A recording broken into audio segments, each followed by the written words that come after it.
Welcome back to the Brit Lit Book Club. I'm your host Vanessa, and I'm absolutely delighted you've joined me for what might be our coziest and most heartwarming episode yet. Before we dive in, grab yourself a cup of tea if you can. I'm enjoying a hearty Yorkshire blend this morning, strong and comforting, and there's something wonderfully appropriate about a no-nonsense northern tea as we venture into the Yorkshire Dales to meet one of the 20th century's most beloved writers. We've explored the Gothic with the Brontes and Mary Shelley, Daphne du Maurier's spooky Rebecca, and today, since spring is here in full force, we're taking a completely different turn, leaving behind literary complexity for something simpler, but no less profound. Stories about a country veterinarian caring for animals in rural Yorkshire. James Herriot. You probably know him from the books or the long-running television series All Creatures Great and Small. You might think of him as a gentle vet with funny stories about delivering calves and treating difficult farmers. Perhaps his work seems too light, too anecdotal, to belong in serious literary discussion. But here's what I want you to understand today. James Herriot created something rare and valuable in literature, a sustained celebration of ordinary life lived with purpose, humor, and compassion. His memoirs aren't just funny animal stories. They're profound meditations on finding meaning in daily work, on the dignity of rural life, and on how joy can be discovered in the most ordinary moments. In an era of literary cynicism and ironic detachment, Herriot wrote with unabashed affection about his work, his neighbors, and the Yorkshire landscape. He proved that you could write about simple, decent people doing necessary work and create literature that's both popular and genuinely good. And he did it all while working full-time as a veterinarian. His writing was always secondary to his real vocation of caring for animals.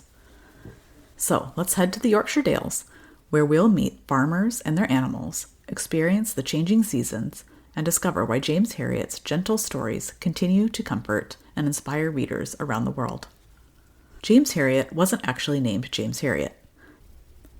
He was James Alfred Wight, born in Sunderland in 1916, but raised in Glasgow, Scotland. He studied veterinary medicine at Glasgow Veterinary College and qualified in 1939, just as World War II was beginning. In 1940, he joined a veterinary practice in Thirsk, North Yorkshire, a small market town in the Yorkshire Dales. He would remain there for the rest of his career, eventually becoming a partner in the practice and spending 50 years caring for the animals of Yorkshire farmers. This was a very different kind of veterinary work from what most people imagine today. Alf Wight, as he was known to his neighbors and clients, was a mixed practice vet, which meant he treated everything: horses, cattle, sheep, pigs, dogs, cats, rats, whatever needed attention. And he did it in the era before many modern conveniences. There were no mobile phones to call ahead, no GPS to find remote farms, no antibiotics for many conditions, no sophisticated diagnostic equipment. Much of his work was done by hand, literally, reaching inside cows to turn breech calves, castrating livestock, treating infections with limited tools. The work was physically demanding, frequently done in harsh weather, and required both knowledge and intuition.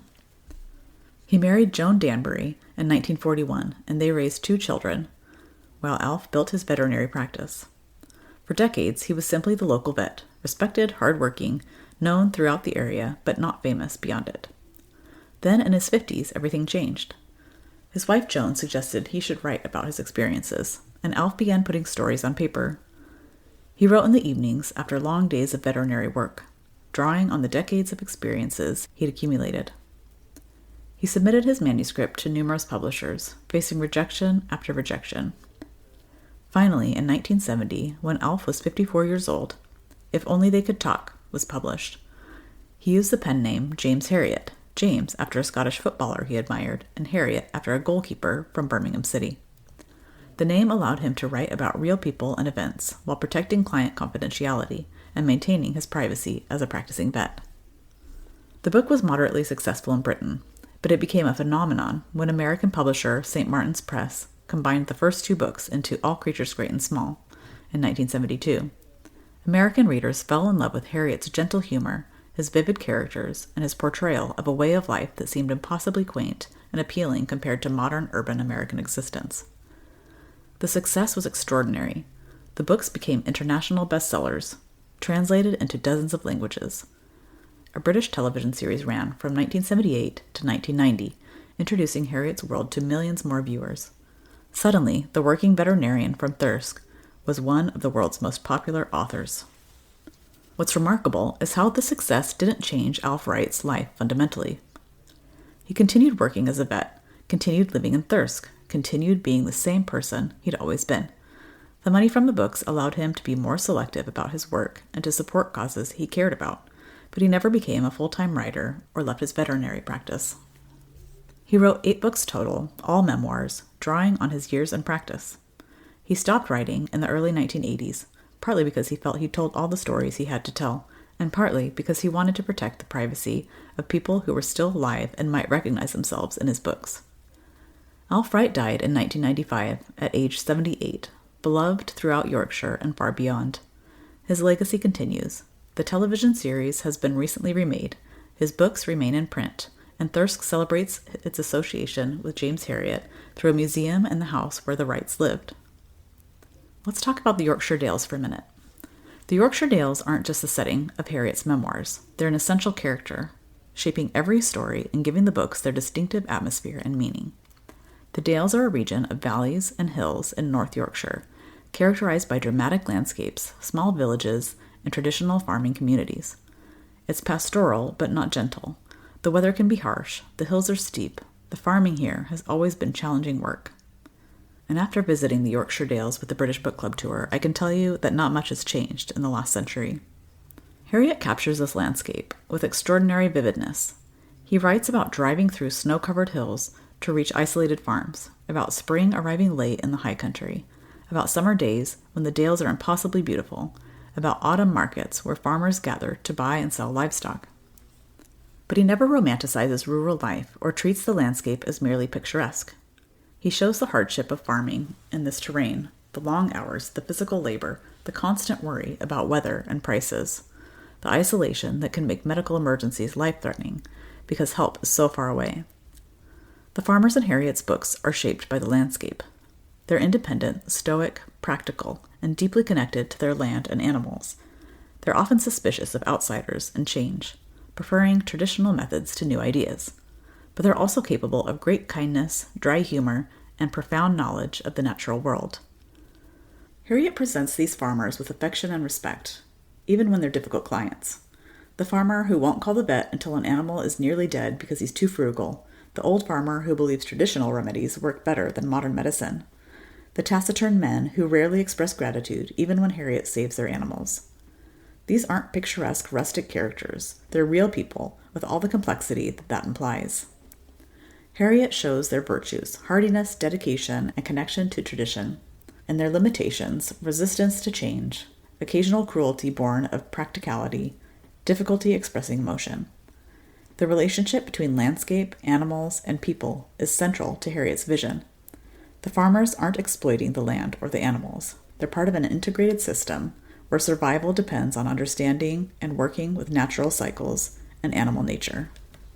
The seasonal rhythm structures Herriot's narratives. Spring means lambing season, with its long nights helping ewes deliver. Summer brings haymaking, and the county shows where farmers display their best livestock. Autumn means preparing for winter, getting animals into barns, making sure everything is secure. Winter brings the hardest work, checking animals in brutal cold, rescuing sheep buried in the snow, managing in conditions that make everything more difficult. This seasonal structure gives the books their rhythm and reminds readers that farming is not a job but a way of life, determined by natural cycles that can't be controlled or rushed. Herriot also captures the sense of community in these rural areas. Everyone knows everyone, gossip travels fast, and people help each other when crisis strikes. The local pub is a social center, the market day is when news is exchanged, and the veterinarian becomes part of the community's fabric. The landscape itself, the distinctive walls built of dry stone, the barns scattered across the hillsides, the network of narrow roads connecting villages, becomes familiar throughout Herriot's descriptions. Many readers who've never visited Yorkshire feel they know it intimately from his books. What makes James Herriot's work distinctive and enduringly popular is his ability to find genuine joy and meaning in ordinary life. Not through dramatic events or exceptional circumstances, but through attention to daily work and simple pleasures. Herriot's stories rarely involve life or death drama. though animal medicine certainly provides some intense moments. Instead, most stories are about routine calls, treating a cow with mastitis, castrating piglets, examining dogs with minor ailments, visiting farms for regular health checks. What makes these stories compelling is Herriot's evident pleasure in the work itself and his ability to find humor and humanity in everyday situations. A farmer's peculiar habits, a dog's personality, a challenge of diagnosing an unusual condition, the satisfaction of solving a problem, these become the substance of narrative. This celebration of ordinary work was somewhat revolutionary in literature. Most serious fiction focused on exceptional events, dramatic conflicts, unusual people. Herriot wrote about normal people doing necessary work, and he suggested this was worthy of attention and celebration. His humor is gentle and inclusive, rather than satirical or mean. He laughs at his own mistakes and discomforts as often as he finds humor in others. When he gets lost trying to find a remote farm, when he struggles with difficult animals, when he misreads a situation, these become funny stories, but never at the expense of genuine respect for the work and the people involved. The relationship between vet and farmer is central to most stories. Farmers depend on veterinarians, but are often reluctant to call them because of the expense. When Herriot is called, he's being entrusted with something economically important. These animals represent the farmer's livelihood. He takes the responsibility seriously, while also recognizing the humor in various situations. Some of the most touching stories involve the relationship between farmers and their animals. Despite the economic necessity of farming, many farmers develop genuine affection for individual animals, a favorite cow, a good sheepdog, a reliable horse. Herriot captures both the practicality and the emotion of these relationships. He writes beautifully about animals as individuals, their different personalities, their intelligence, and creativity in solving problems, their capacity for affection and loyalty. This isn't sentimental anthropomorphizing. Herriot, as a veterinarian with decades of experience, understood animal behavior and could distinguish between human projection and actual animal nature. The dogs are particularly memorable characters. Tricky Woo, the Pekingese, overindulged by his wealthy owner, Mrs. Pumphrey, becomes a recurring character who's both absurd and oddly endearing. Working sheepdogs demonstrate intelligence and dedication that Herriot presents with genuine admiration. But Herriot also doesn't shy away from the reality of farming. Animals are ultimately livestock, raised for meat or milk or wool. He shows both the farmer's practical acceptance of this and occasional moments of regret or tenderness. This complexity makes the books feel honest rather than sanitized. The books also celebrate the simple pleasures that punctuate hard work, a good meal after a long day, a pint at the local pub, the satisfaction of successfully treating a difficult case, the beauty of the landscape on a perfect spring morning. Herriot suggests that happiness isn't found in extraordinary achievements, but in appreciating the good moments that occur with ordinary life. His relationship with his veterinary partners, the senior partner, Siegfried Varnon, and Siegfried's younger brother, Tristan, provides ongoing comic subplot. Siegfried is brilliant but erratic, prone to sudden enthusiasms and arbitrary rules. Tristan is charming but lazy, always trying to avoid work. Their bickering and schemes provide humor while also showing the camaraderie and mutual respect beneath the surface. Herriot's developing relationship with his wife, Helen, and later their children, grounds the stories in domestic life. He shows how work and home life intertwine, how professional challenges affect personal life, how marriage and family provide support during difficult times. Let's talk about why Herriot's work resonates today. James Herriot's memoirs became international bestsellers for reasons worth examining. What was it about these stories of a Yorkshire vet that appealed so powerfully to millions of readers worldwide? First, the books offer escape, but not into fantasy or exotic locations. They offer escape into simpler, more comprehensible world. Life in Herriot's Yorkshire follows understandable patterns determined by seasons and animal needs. Problems have solutions, work has a purpose, communities function through mutual support. For readers, in increasingly complex, urbanized, fast-paced modern life, this vision of rural continuity and purpose is deeply appealing. Herriot's world has problems, harsh weather, difficult clients, sick animals, but these are concrete problems with tangible solutions, not the abstract anxieties of modern existence. Second, the books celebrate competence and craftsmanship. Herriot is good at his job, and he clearly loves the work despite its difficulties. He takes pride in making accurate diagnoses, developing new techniques, successfully treating challenging cases. In an era of increasing specialization and alienation from work, stories about meaningful labor are psychologically satisfying. Third, Herriot writes with genuine affection for people without ignoring their flaws. His characters are recognizable as real people, stubborn, funny, proud, kind, difficult, but he writes about them with warmth rather than condescension or satire. This generosity of spirit is rare in literature and refreshing for readers. Fourth, the books provide comfort through their structure and tone. Each story is self-contained, problems are generally solved, and the tone is gentle and humorous. Reading Herriot feels safe and reassuring. Nothing too terrible will happen, and if difficulties arise, they'll be handled with competence and good humor. This might seem like a limitation. Where's the dramatic tension, the psychological depth, the literary complexity? But there's value in literature that provides comfort and reassurance, without being simplistic or dishonest. Herriot doesn't pretend life is easy or perfect, but he maintains faith in human decency and the satisfaction of work well done. Fifth, the books celebrate a way of life that was already disappearing when they were published, and has largely vanished now. Traditional farming, close-knit rural communities, the local vet making rounds, these were being transformed by agricultural consolidation, mechanization, and centralization, even as Herriot wrote about them. His books preserve and honor a vanishing world. James Herriot has sometimes been dismissed by literary critics as merely popular rather than serious, as comfort reading rather than literature that challenges or innovates.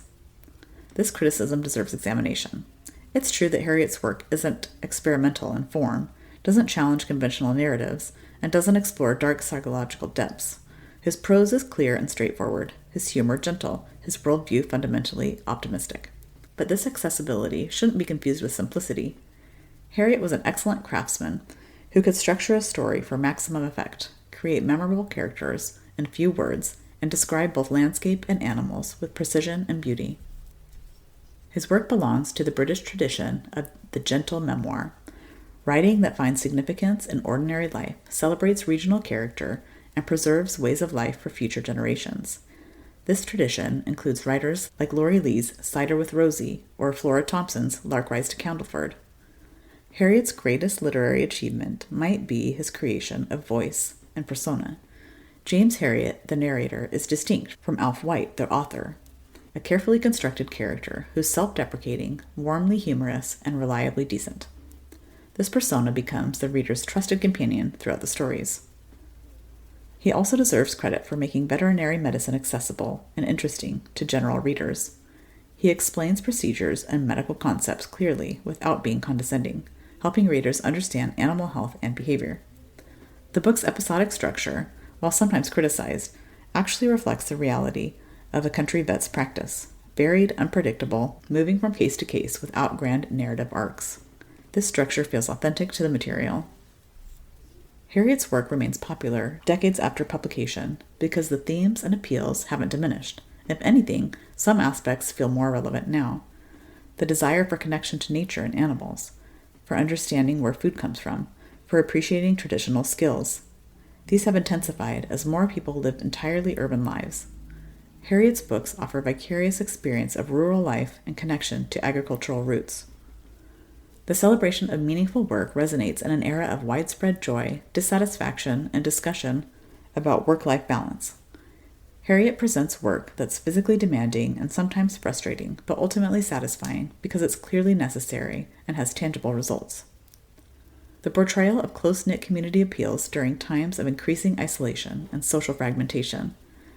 Herriot's Yorkshire, where everyone knows everyone and people help each other, represents social connection that many contemporary readers feel is missing. The book's gentle humor and fundamental decency provide relief from the cynicism and snark that dominate much contemporary culture.